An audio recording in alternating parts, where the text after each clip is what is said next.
Good afternoon to all the participants, my colleagues, and a very warm welcome to Dr. Rafaela.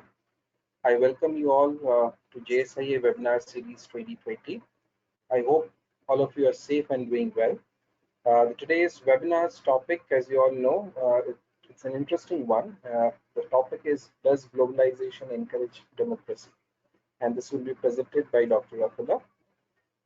She has joined the School of International Affairs in January 2020 as an associate professor. She is currently associate member at the Center for Study of Global Human Movement, that is with the University of Cambridge, UK. Also with Global Studies Research Associate at the University of Sussex and Associate Fellow at Higher Education Academy, UK. So I now request her to start with her presentation. We will also take Q&A that could be after her presentation. So if you have any questions, please put it on the question section. Thank you. Thank you. Let's start. I have prepared a PowerPoint. Now, before we start, the reason why I've chosen this topic is because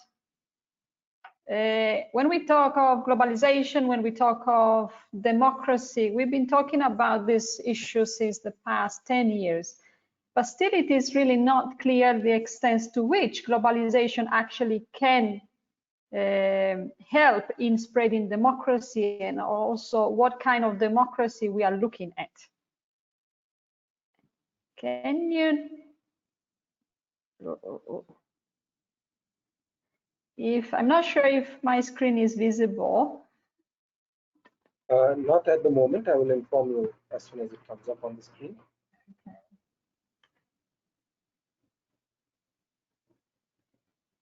Wait.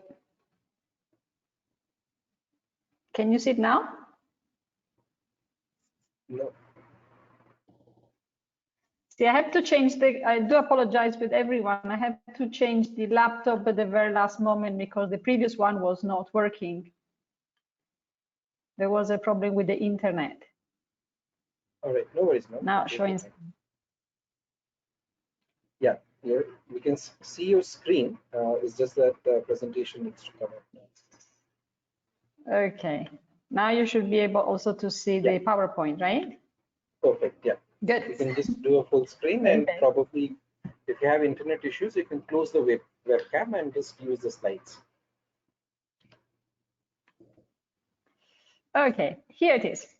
Again, the idea of having this PowerPoint is on this topic, globalization and democracy, is also first a way to have a sample class, so how we organize the teaching in terms of how we organize the PowerPoint, how we write the information, how I normally, again, organize the class. In this case, again, normally I put key point as a first slide in order to introduce the argument and explain exactly what I'm going to do.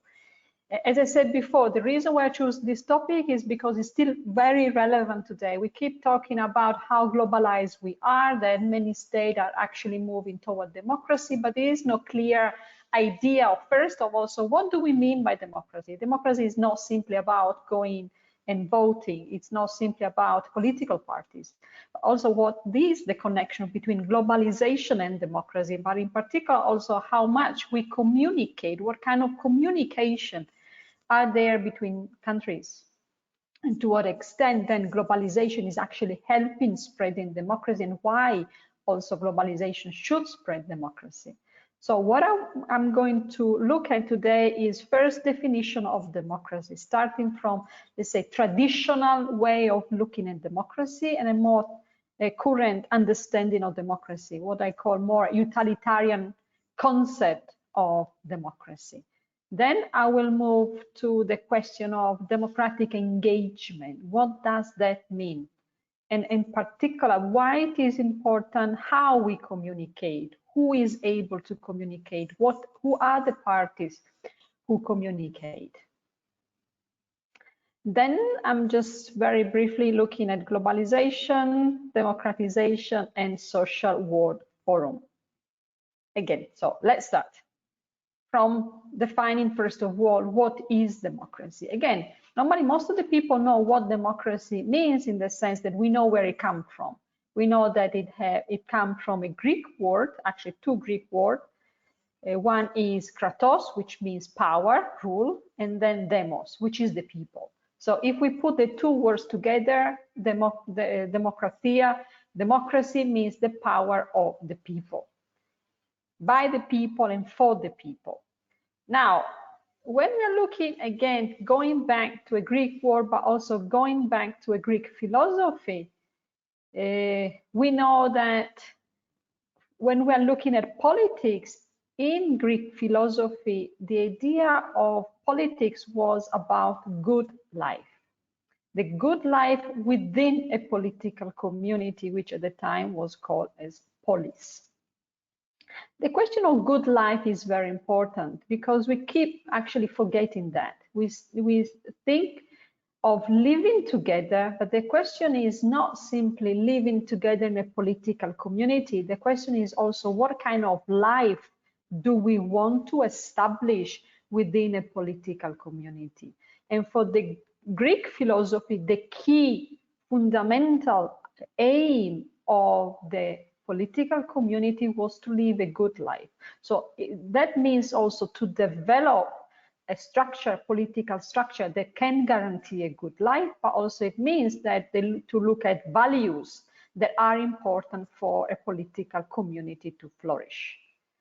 Okay, so when we talk of democracy, we are not looking at a form of state, but democracy is a form of government in which eligible citizens, those who can vote, participate in the creation of development of shared norms through elected representatives. And here it is very important to highlight this element, shared norm. So when we are talking of democracy, it's not simply to say, okay, I live in a democratic state because there is more than one political party.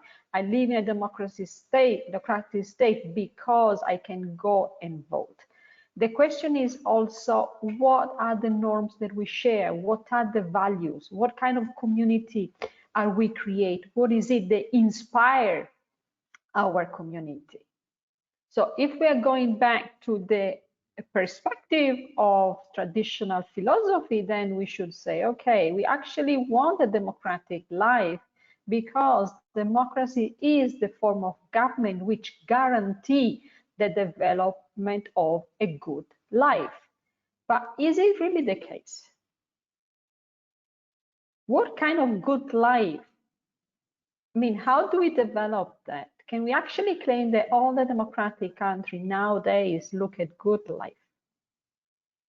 Now, if again, looking at the Greek tradition, politics is an ethical activity. So in the sense that when we are looking at the political activity, the idea is to create a just society. But just society for all the members of the society. A just society not simply for some group rather than others. And this is very important to bear in mind because we keep maintaining the definition of democracy from the Greek philosophy. By the same time, we keep forgetting that from a philosophical and traditional perspective, society. So in that sense, democracy is about achieving a common good. But how do we define a common good? What could be a common good? But also, what is the attitude that we need to look at? So if you're looking at common good, it means that political decisions should move away from individual self-interest.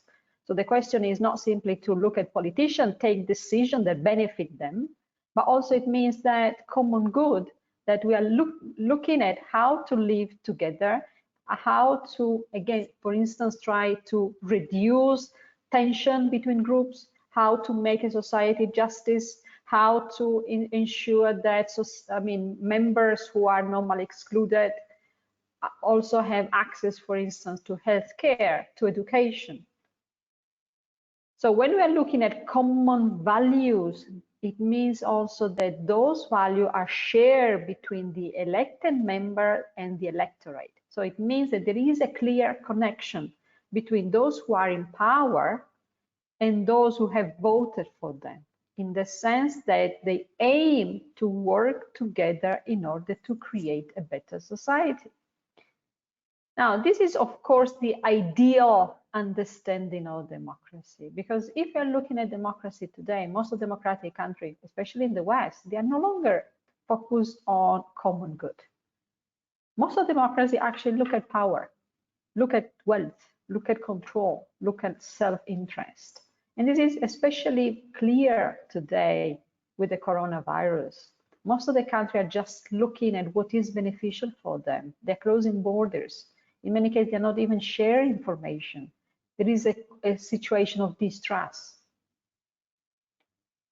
So when we're looking at democracy, what kind of democracy are we looking at?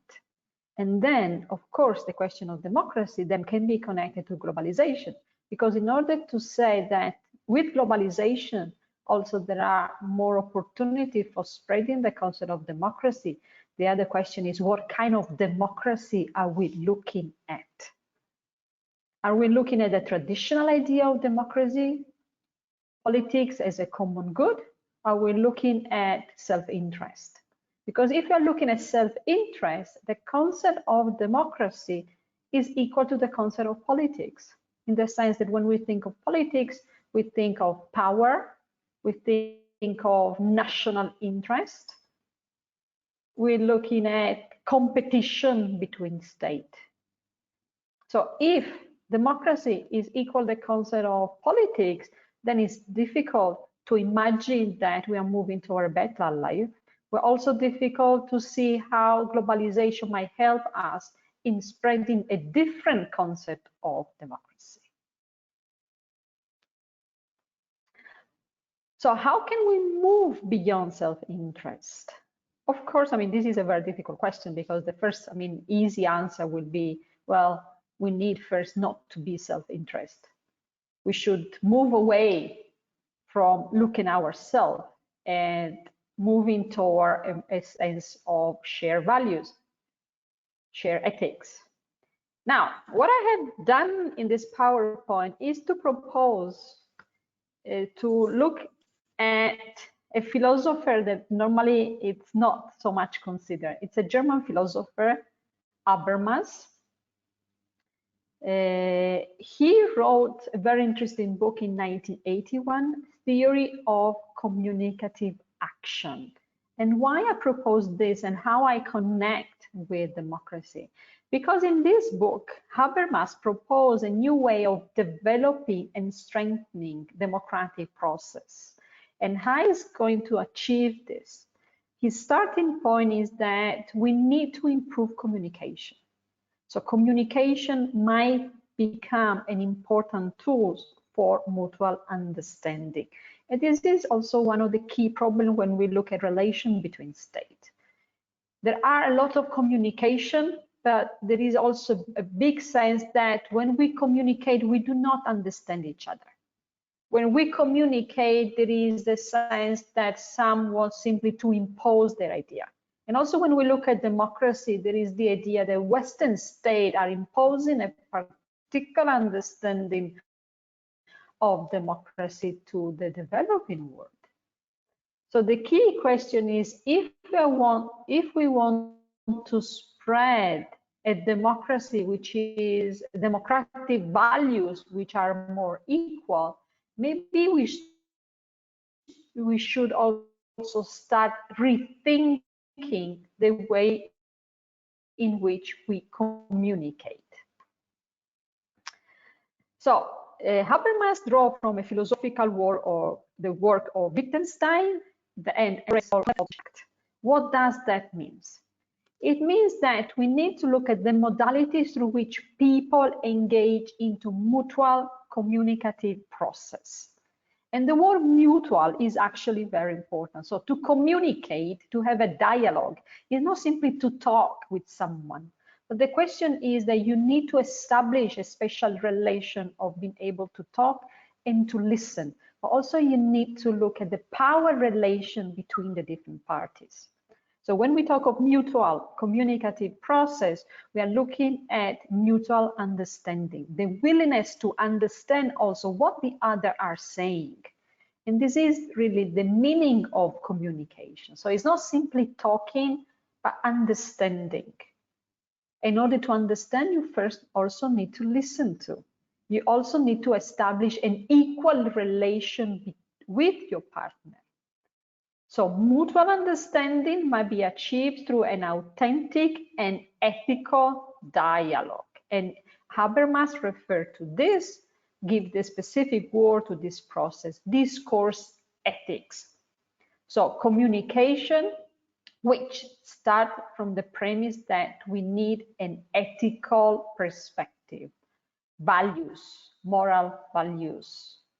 So what is discourse ethics and why is it important for democracy? As I said, this is not normally something, a philosopher we consider, but again, I just wanted to create, to elicit a new perspective. So what Habermas does is he considers what will be the ideal speech situation. So what are the procedures that will help create an authentic dialogue? Because again, nowadays we confuse the idea of dialogue as if it means just simply talking between groups. But the question of, again, what are the power relations, how groups are talking, how much they are listening to each other, these are the key questions that we should look at. So what he proposed is a set of rules in order to have what we call an ideal speech situation. And what are these rules? So first of all, no person or moral position should be excluded from the dialogue in advance. Because already the fact that you are excluding a group, and this is very common, for instance, in any democracy, there are always some dominant group which are included and some group which are completely excluded from any dialogue, from representation into politics. Or if they are included, they are not so much listened to. So if we are talking of a speech situation, then the idea that we should not have any group that are excluded in advance, even before knowing what are their position, knowing what is their thought, how they can contribute. Second important element when we are looking at dialogue, through dialogue, is that we need to understand that it is when we talk, when we communicate, we are not simply demonstrating how strong we are. So a true dialogue is not a trial of strength between adversaries. So the aim of a dialogue is not simply to convince the other that your argument is actually the best one. So in that sense, the question is also listening, talking and listening at the very same time. The third ideal situation is that there should not be any prior certainty about who will learn from whom and when. Why is this? Because again, if we move from an equal position and each one listen to the other, there is always something to learn. But if we already know from the start who is going to learn and what is going to learn, it means that actually we are trying to impose our idea on the others. This is also very much what the West are doing toward developing countries. They are imposing a particular idea of liberalism. They are imposing a particular idea of democracy with the idea that the West teach and the other country learn.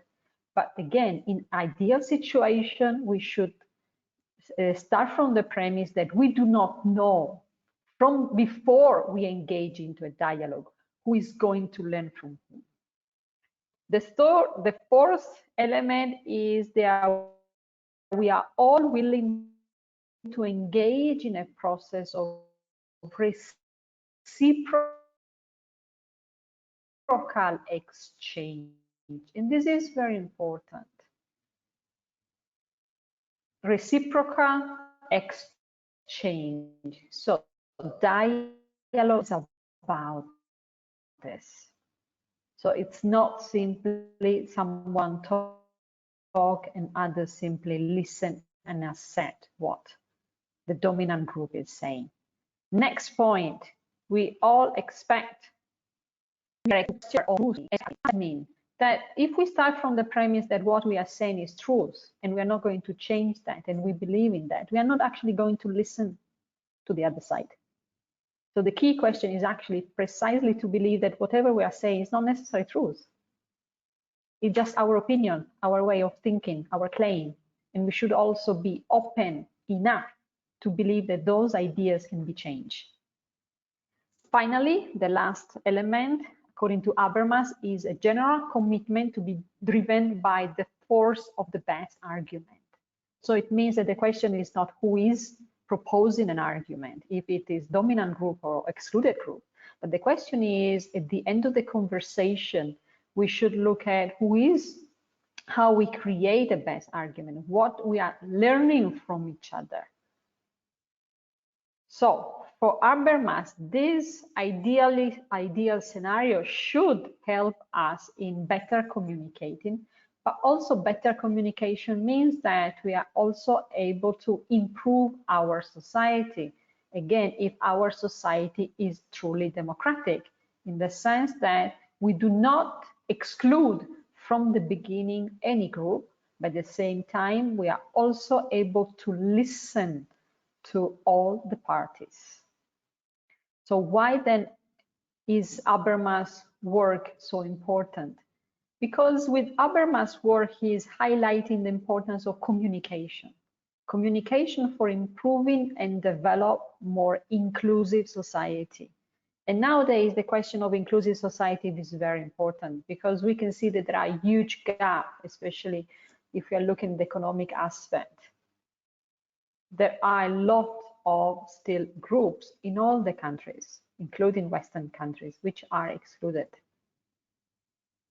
And if we want, again, to create more inclusive society, and democracy is also about this, because if we take the definition of democracy, it's the rule of the people, by the people, and for the people. It means all the people, all the groups.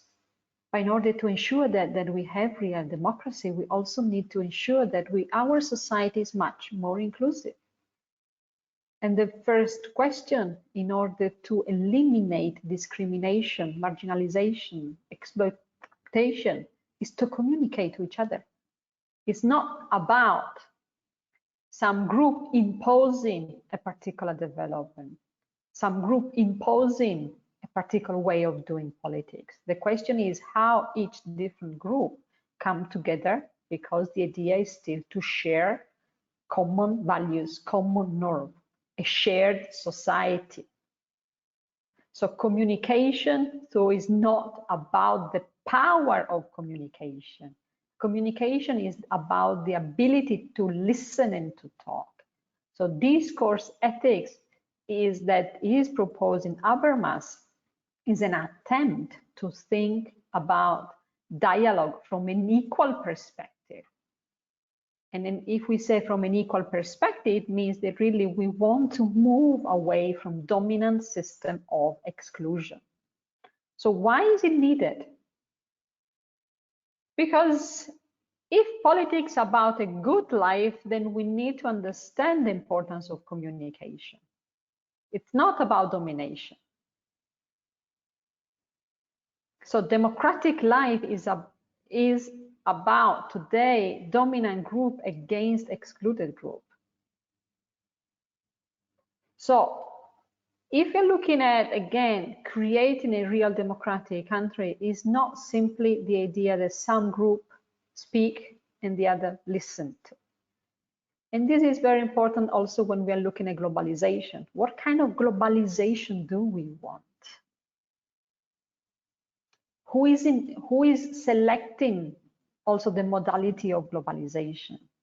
Who have the power to do this? Who are those in power? Who are the excluded? So if we are connecting globalization and democratization, we need to understand also what kind of democracy do we want? So the key question is also, does globalization encourage democratic process? A quick answer will be yes. globalization does encourage, because there are greater interconnection between states, and this is certainly positive for exporting democracy. But again, before saying through globalization we are exporting democracy, the question is, what kind of democracy are we going to export? Who have the power? Who are talking? Who are listening? So we need to understand how this process takes place. So are we talking of globalization which is top down? So it is a globalization which is imposed by some state upon other state? Or does globalization also bring democratization, in the sense that globalization itself is based on a more democratic process? If we are looking at the past 40 years, 60 years, we can say that yes, democratic system has become much more common, but at the same time, we need to also to recognize that democracy has mostly been imposed upon state since the end of the Cold War.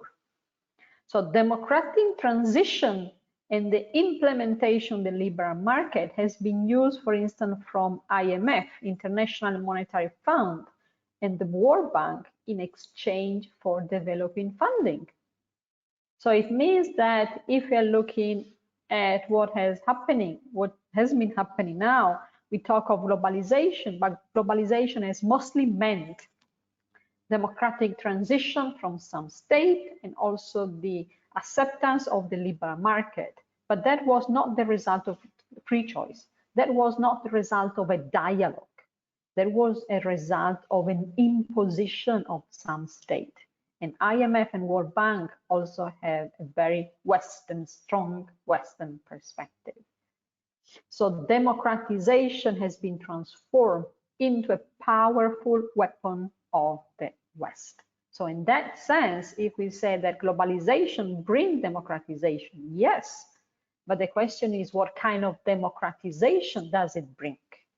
It's certainly not a democratization in which we are creating more equal society. So from this perspective, globalization is the result of some imposed norm that come from the top, powerful state, and then are imposed toward the bottom. This type of globalization has been strongly opposed from what we call globalization from below, which means from social movement. So current social movement in most of the countries in the world are opposing globalization, but not because they are against the idea of globalization, because they are against the idea of current globalization. So they oppose Western vision of globalization, a globalization in which there are some countries that impose particular understanding and others who have to accept that.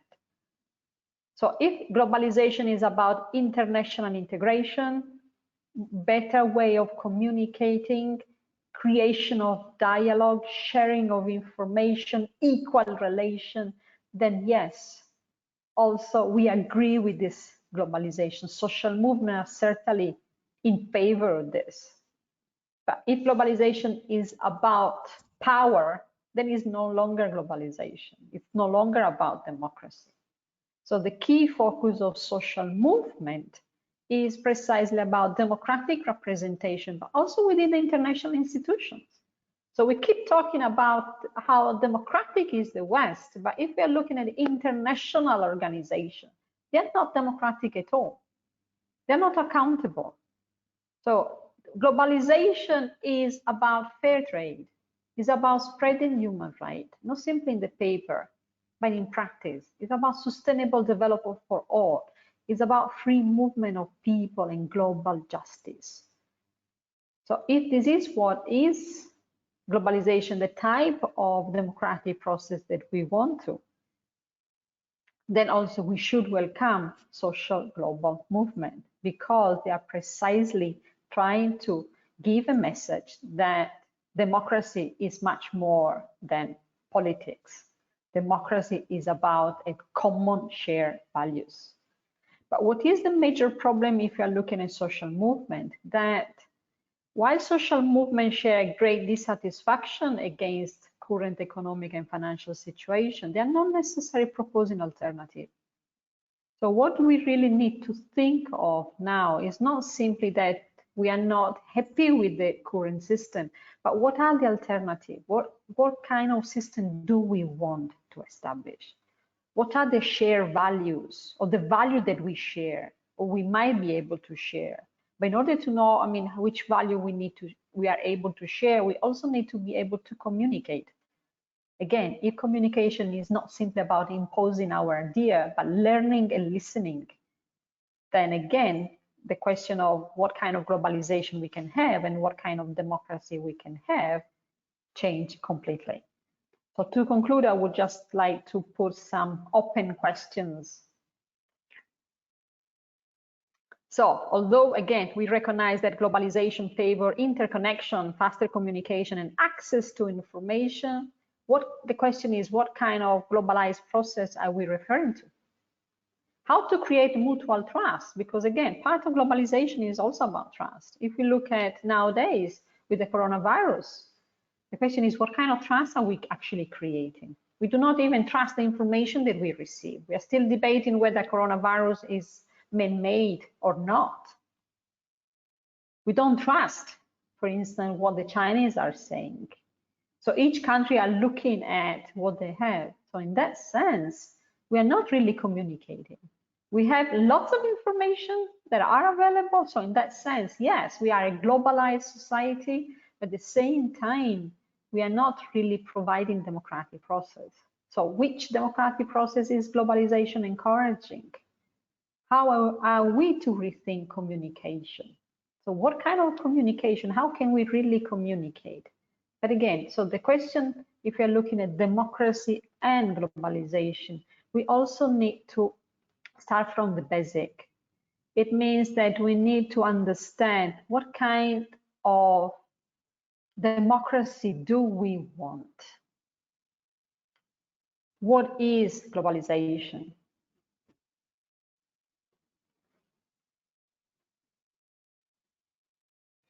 I can see that my video has stuck. Okay, it's working now. Okay, I will just finish here and now we can move on to questions. Thank you so much, Professor. I think indeed it was a very interesting subject, and the presentation was very helpful to understand the topic. So yes, we now move on to the question and answer session.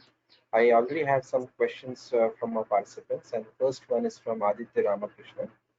Aditya's question is: do you think during the post-COVID-19 crisis, globalization will get another chance due to the need to share scientific information, medical equipment, and medicine?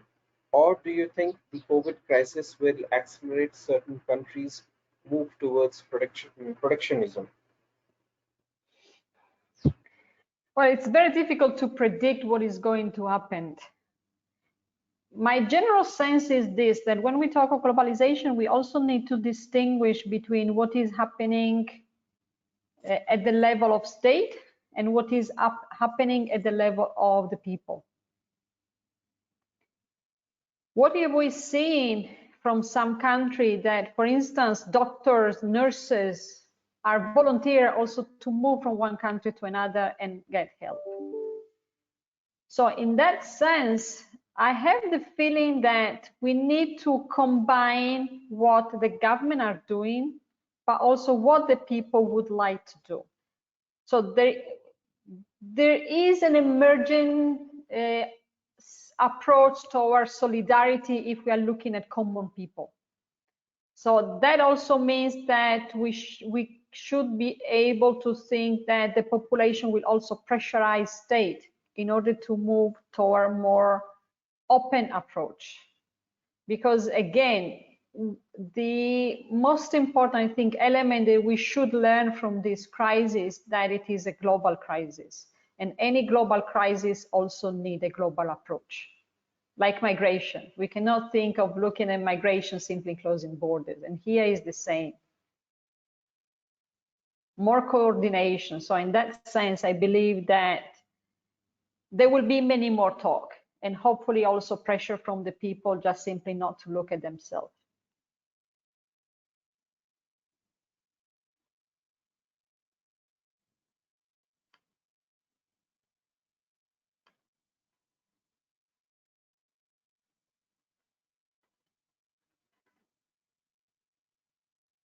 Dr. Rafina, am I audible to you? Sorry, I just switched off the web camera because it looks like very slow. That's why I was not sure if the message was clear, but I'm still here. All right. Okay. So we move on to the next question, which is from Divyanshu Srivastava. And his question is, don't you think that the globalization has increased the gap between North and South, and not to a single world free trade zone, but to distinct and rival regions, regionals blocks in America, Europe, and Asia? Your comments on this, please. Yes, but this is precisely what I also try to explain in this presentation, that globalization so far meant globalization, a particular way of understanding globalization from the West. And the West have all the interest in looking not so much at globalization, but about opening up the market. So imposing a particular idea of liberalism and neoliberalism. So in that sense, yes, the gap has increased. This is also why I mentioned IMF and the World Bank, because those are the core two institutions that should help in eradicate poverty, should help in helping development rather than serving the interests of the West. So in that sense, communication is really important, because what we have so far is the West imposing a particular understanding.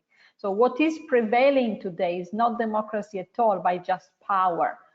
So the West is talking about democracy, but the way they are doing this is simply poor power politics.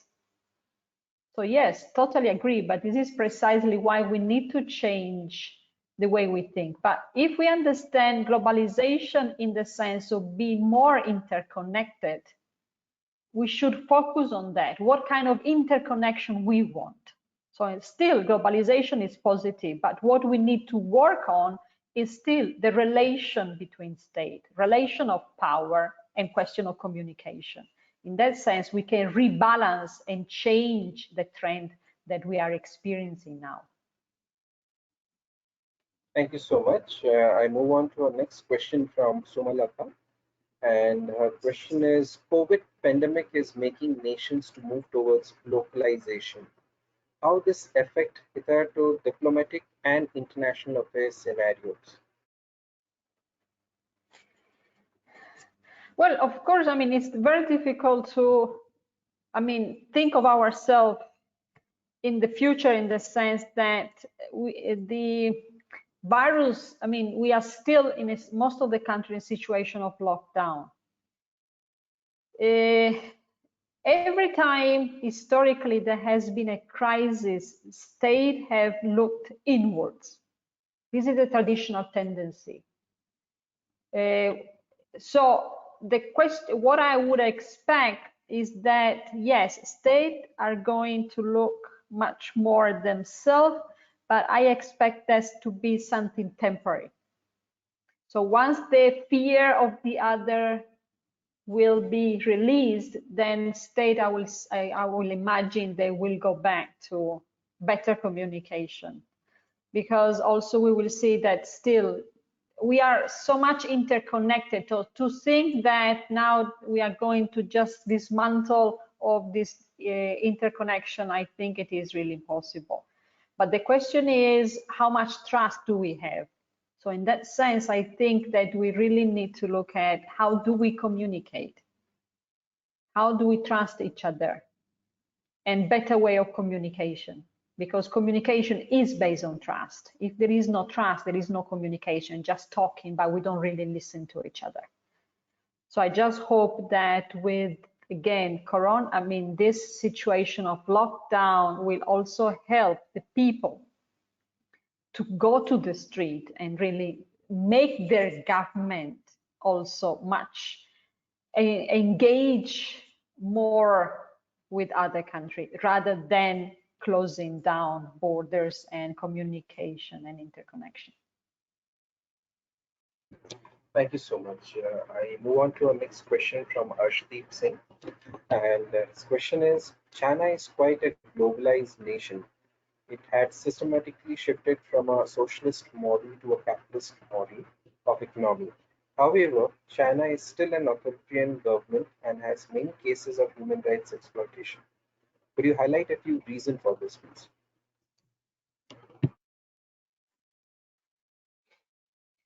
I mean, the idea of, for instance, when we started with globalization and democracy, there is the idea that if democracy is the best system, then with globalization, we should also be able to convince other states in engaging toward democratic process.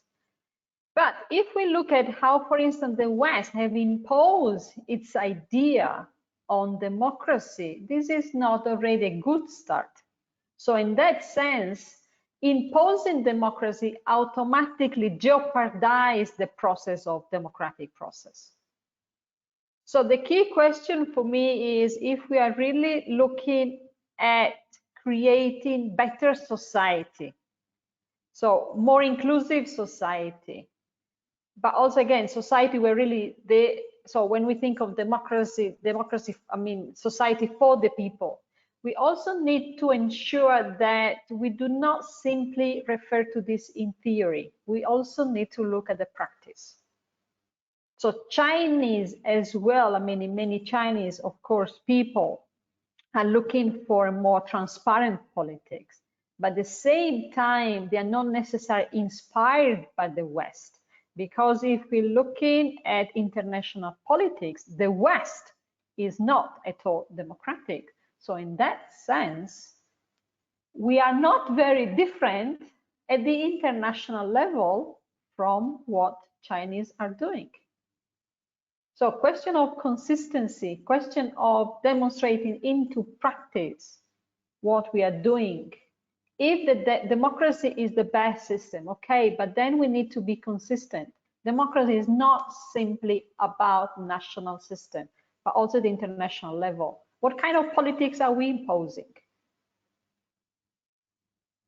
So in that sense, we need to make it more clear what state needs to be much more consistent, and especially democratic states. So if we want also other states to say, yes, liberalism and democracy are the best system, let's move toward that. But also in order to be convincing, we need to shift, to apply those practices also at the international level.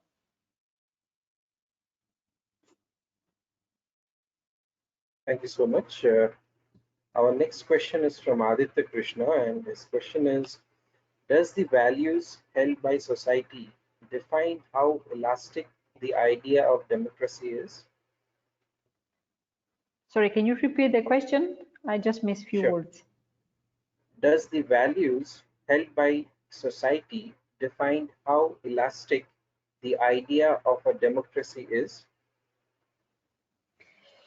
Well, democracy, the idea of democracy, again, if democracy is about the people and for the people, it means that it should be inclusive to all the people. So also it means that it should be malleable to look at changes in the society, to look at different interests, different values. Again, the question is that when we talk of democracy, we tend to focus mostly on the democratic process, meaning that election, meaning that political parties. The key question is democracy. If democracy is a process in which all the groups are involved and there is good communication, listening to, if we are looking at create a more equal society, that sense, yes, democracy is very flexible because it is about the people. But the question is, if we simply look at democracy from the perspective of election, then we need to recognize that there are a lot of groups which are completely excluded. And those groups who are excluded, also those values, those groups are completely neglected. And this is the biggest problem in democracy. We still have a lot of democratic countries, but in those democratic countries, still a lot of groups, classes are excluded from talking. There is no real dialogue. So a democracy without a dialogue is not a real democracy at all. Thank you so much, Professor. I move on to the next question from Anantaram Sundaramabu. And this question is, does globalization, in a perspective, promote homogenization of world cultures? If so, is that healthy? This is, I think, what the Western perspective was. So the idea of spreading Western idea in order to arrive to a more homogenized world in which we have this, we believe in same human rights, in which we have the same values. If, for instance, we take the perspective of Habermas in terms of communication, the idea is that we also include the perspective of everyone. So it means that there is always a way of learning from the others. So in that sense, communication, globalization should not simply mean imposing particular Western ideas, but it should be seen as a process through which any country learn from the others, and also we really arrive to share common values. But also the question is, what are these common values? But in order to have common values, we need to have, again, a debate, discussion. We need to listen to them. So in that sense, globalization is more about interconnection in sharing our common sense of humanity. It should not simply mean about imposing Western ideas and using Western power and economic power on other states. But again, democracy and communication should go hand in hand in order to have a more balanced globalization, which is not simply imposition top-down. Thank you so much. Our next question is from Raman. And this question is, do you think that international organizations being heavily dominated by Western democracy could have helped in combating this pandemic better with a better sense of discourse ethics? I'm very suspicious of this because, the idea first of combating this pandemic is also the idea that we should learn from each other, forgetting all, let's say, past relation. I'll give you an example. So we have this pandemic which started in China. Now, the second country in Europe, or let's say the first country in Europe which was hit by this pandemic was Italy. And I know it very well because I'm Italian, so I follow all the news. And in Italy, for instance, when they were talking about the pandemic in China, the first reaction was, well, this is not going to happen to us. We have a better system, better health, better process. And then again, so there was already a mistrust. Then when we look at the UK, it was the same. UK looking at Italy and say, well, we are different from Italy. This is not going to happen to us.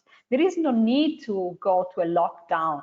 They even said that Italians were going to a lockdown because they like just to relax. They are not willing to work. So what we have seen here is that even if we keep talking about globalization, there is a lot of mistrust between states. And also it means that we do not really want to learn from each other, because if we would have learned from each other, I guess also we were going to control this pandemic much more. So rather than experiencing ourselves. So in the case of Italy, if they would say, okay, this is what China have done, probably we also need this. Let's get prepared, for instance, with the mask. Let's get prepared with all the equipment. And then the same in the UK and the US. So there is a sense that still each country, especially powerful Western states, say, well, we actually have the facility. We will deal with that. We are different from other states. So in that sense, even if we talk of globalization, we are not learning from each other. And in that sense, so more communication is better. We need more communication, but in order to have more communication, we need to trust each other, because without trust, there is no communication, because we are not listening.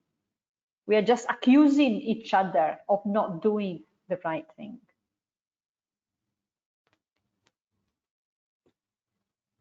Thank you so much. Our next question is from Moana Sarkar.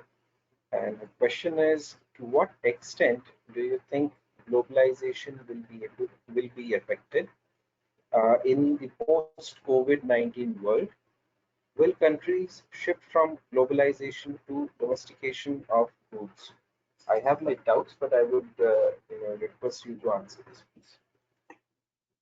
As I say, I believe that there is a high level of globalization in the sense that really states are interconnected now. If we're looking at in terms of production, if we're looking at, again, the population of the flight, but especially like how much each country rely on the others for certain goods. So in that sense, if there is, states are going to look inwards still in order to, let's say, unpack or dismantle the existing interconnection, it takes time. And I doubt the states are going to do this. There will be certainly new way of rethinking production, for instance, because we've seen that some states, of course, depend very much on the production of other states. But to dismantle what has been created in the past 40 years is not something that can happen from one day to another. So in that sense, I still believe that globalization will be still there. We still, again, need to work out what kind of globalization we want. So if globalization is about better communication, faster communication, share of information, but also more mobility between states, more mobility between capital, I doubt that this is going to, let's say, be reduced, or we are going to dismantle this process. The question is, if we are looking at globalization also in terms of imposing particular politics, imposing particular values, imposing particular understanding of human rights, there is something different. This is the most problematic aspect on which we need to work on. Thank you so much. We're towards the end of the session, so we will take maybe 2 or maximum 3 questions.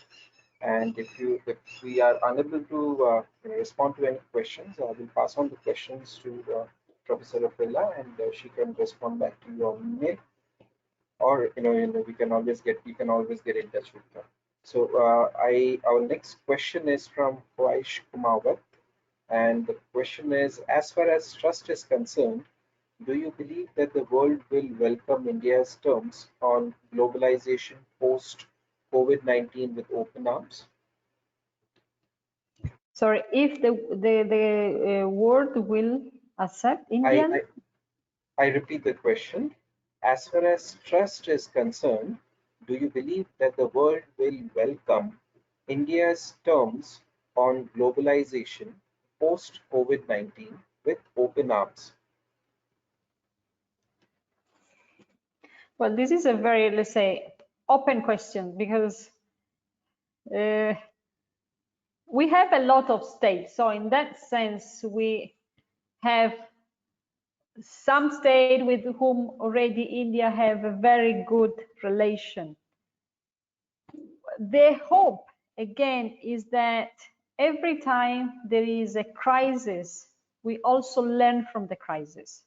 So I think what state should do now, all the state, so Western state, development state, all the state, should, in a sense, open up more toward the others, but also in a way that you create already mutual trust.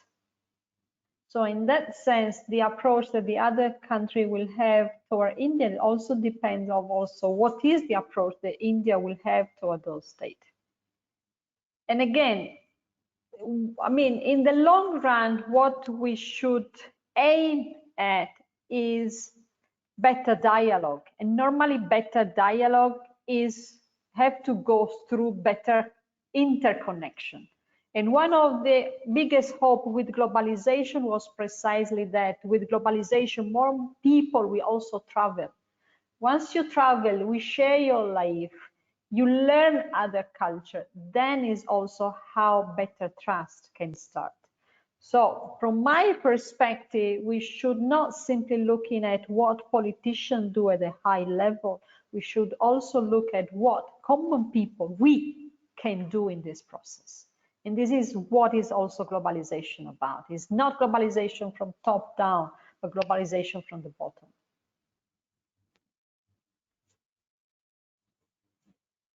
Thank you. We take the last question for today's session. And the question is from Ross Burrell. And this question is, if the United Nations is a creature of West, do peacekeeping operations merely represent a fruitless attempt at post-democratic conversion? Sorry, I lost the first part. So the UN is representing the West? I just repeat the question again. If the United Nations is a creature of the West, do peacekeeping operations merely represent a fruitless attempt at post-democratic conversion? Fruitless attempt. I agree. I mean, the UN is represent the West, but it's not just the UN. Most of international organizations represent the West. They represent the West because the West is using its economic power to impose particular ideas. So when we think of globalization from precisely below, the idea is that also through the people, we can change this system. So yes, if you say that peacekeeping is part of the UN are just imposing particular ideas, I totally agree with this. What is needed, honestly, is that I would say more critical approach from non-Western countries.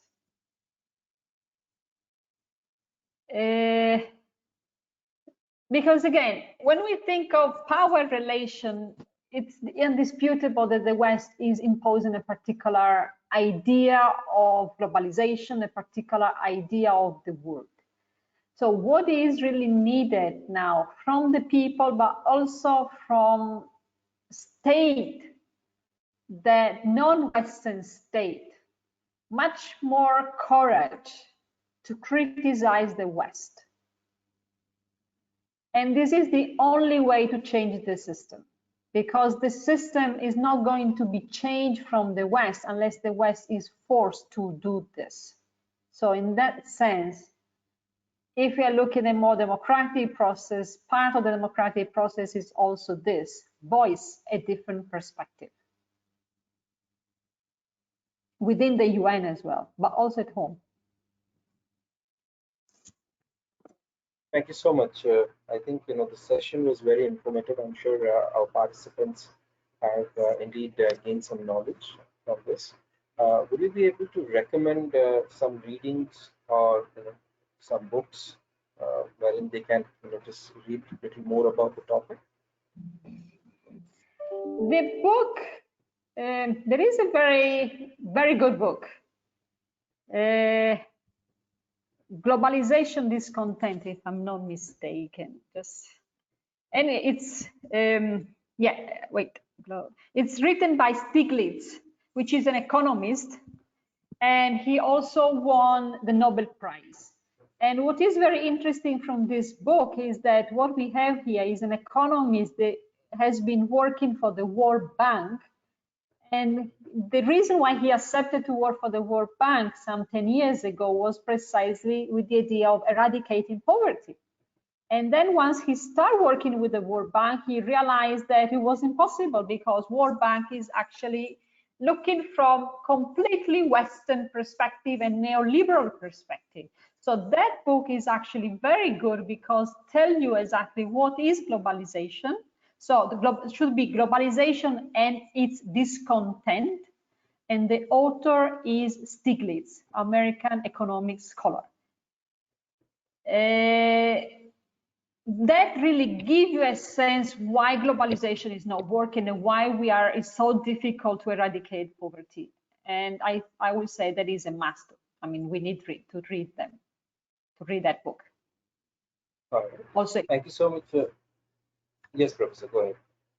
No, I was just to say also it is good because that book actually is written from an American professor, but at the same time he's very critical of what the West is doing, and precisely highlighting why, I mean, World Bank and IMF are just doing the business of the West, and those are also the key institutions that should provide development. So in that sense, if we are not able to change those institutions, we are not going to progress in terms of eradicating poverty. But that is, again, I would say, good start to look at that book, the globalization, the discontent of globalization, the globalization discontent, something like that. All right, thank you so much, Professor. I just wanted to inform you a small note towards the end is we have a webinar scheduled on 16th. And I think most of you have already received the invite. And I would also be sharing the link with you since it's going to happen in an online platform. So once you receive the link, please keep the link handy and do come online and be a part of the open house. The open house will be attended, will be conducted by our Vice Chancellor, Dean, and faculty members. We will also have our current students who would be engaging with you all, who would be there to answer your question. So the only thing that we require is your participation. Please ask your parents to join in, especially for undergraduate students, because global affairs, as we all understand, it's a different program, which is generally most of our parents when they studied, we never had this in any program like global affairs. Even in India right now, it's probably very few universities have the program, including the masters in diplomacy, law, and business.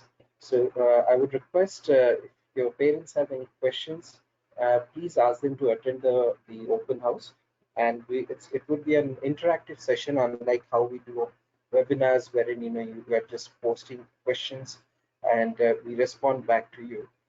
In the open house, it would be more of one-to-one interaction, wherein we would be engaging with you directly. And probably we are looking into the platform, but I think we would be using the Zoom platform, wherein it would be easier for all of us to interact. So I will keep you posted with the link and everything.